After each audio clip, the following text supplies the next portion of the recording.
Kung nagsisimba ka, para sa iyo to. Narito ang tatlong pangunahing pagpapala at magandang naidudulot kapag ang isang tao ay nagsisimba. Una, direksyon at pag-asa para sa buhay. Ang pagsisimba ay nagbibigay ng malinaw na pananaw at layunin sa buhay. Kapag ang isang tao ay nagsisimba sa Diyos, magkakaroon siya ng malinaw na gabay sa pamagitan ng mga salita ng Diyos na naririnig sa loob ng simbahan. Na ito naman ay nagbibigay ng karunungan para sa mga pagpapasyang kinakaharap araw-araw. At magkakaroon ka ng pag-asa sa hinaharap dahil may magandang plano sa iyo ang Diyos, kahit sa gitna pa ng mga pagsubok. Pangalawa, magkakaroon ka ng kapayapaan at lakas ng loob.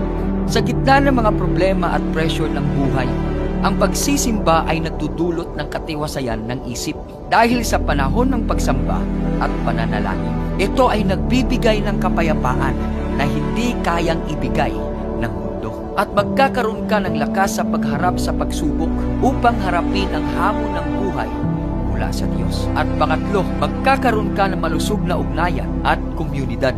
Ang pagsisimba ay nagpapatibay ng ating relasyon sa Diyos at sa kapwa.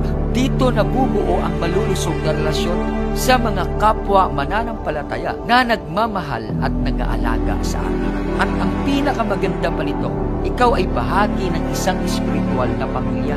Kaibigan, ang pagsisimba ay parang espiritual na pagpapakarga ng mga bagay na mula sa Diyos. Kaya naman ang Diyos ay binibigyan tayo ng lakas, direksyon at koneksyon upang mamuhay ng mas makabuluhan at puno ng pag-asa.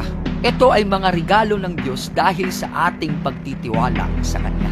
Ang sabi nga sa Kawikaan 3 verses 5 to 6, magtiwala ka sa Panginoon ng buong puso at huwag kang manalig sa iyong sariling kaunawaan. Sa lahat ng iyong lakad ay magpasakop ka sa Kanya at Kanyang itutuwid